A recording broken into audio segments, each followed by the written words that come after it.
Hey everyone, and welcome back to the channel.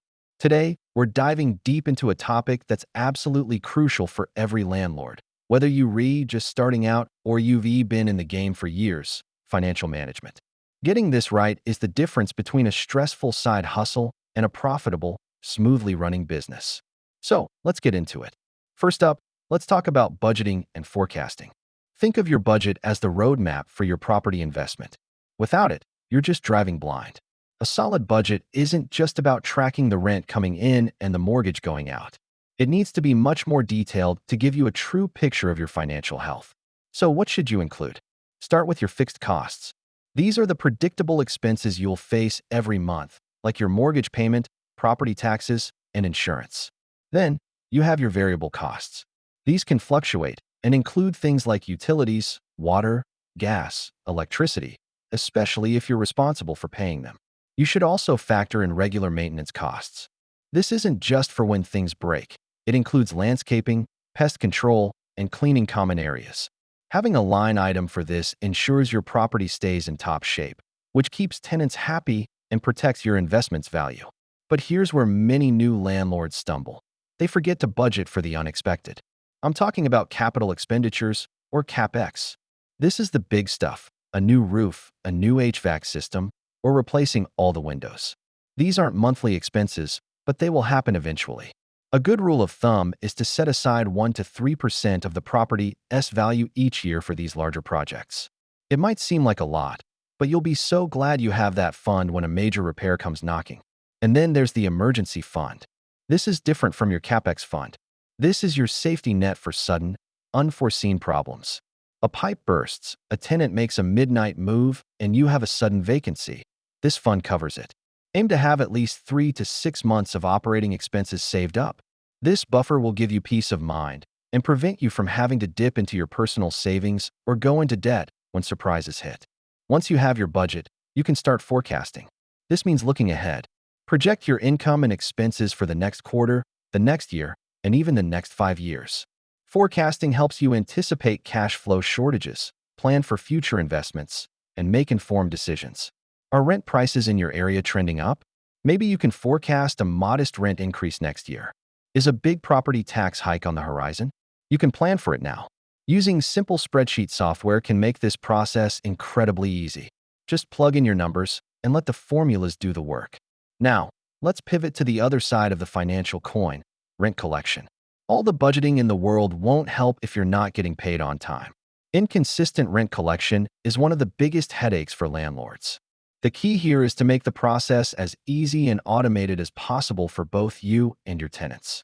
Gone are the days of waiting for a check in the mail or driving around to pick up cash. Today, technology is your best friend. Set up an online payment portal. There are tons of property management software options out there. Companies like Zillow Rental Manager, Avail, or Tenant Cloud offer these services, often for free or a small fee. These platforms allow tenants to set up automatic recurring payments directly from their bank accounts. Think about it from the tenant's perspective. They're used to paying all their other bills online, from their phone bill to their Netflix subscription. Why should rent be any different?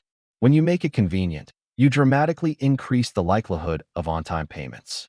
They can pay from anywhere, at any time, and even get automatic reminders when rent is due. Automated payments are also a game changer for your own record keeping. Every payment is digitally tracked and time-stamped. This creates a clear, undeniable record, which is invaluable if you ever have to deal with disputes or late fees. There's no more "the check is in the mail" ambiguity. You can log in and see exactly who has paid and who hasn't. This streamlines your accounting and saves you countless hours of administrative work. When you're onboarding a new tenant, make this your standard procedure. During the lease signing, walk them through setting up their online payment account. Frame it as a benefit for them. No more writing checks, no more worrying about late fees because they forgot. Most tenants will appreciate the modern convenience. But what about tenants who might be less tech-savvy? It's always a good idea to have a backup option, but try to steer everyone toward the digital method. You could still accept a bank transfer or even a check, but make the online portal the primary, preferred method. Also, be firm and consistent with your late fee policy. Your lease agreement should clearly state when rent is due, what the grace period is, and the exact penalty for late payments. And you need to enforce it. If you let it slide once, you set a precedent. Automation helps here too.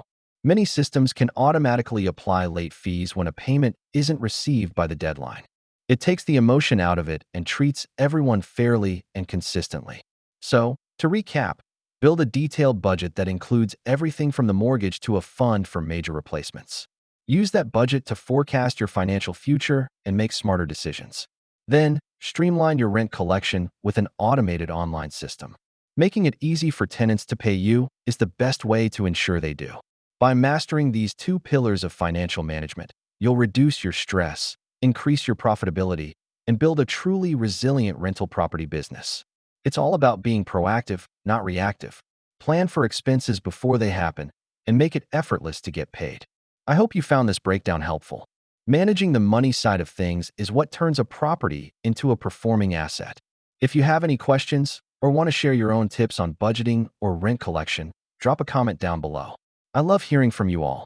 Don't forget to like this video if you got some value out of it, and subscribe for more property management tips. Thanks for watching, and I'll see you in the next one.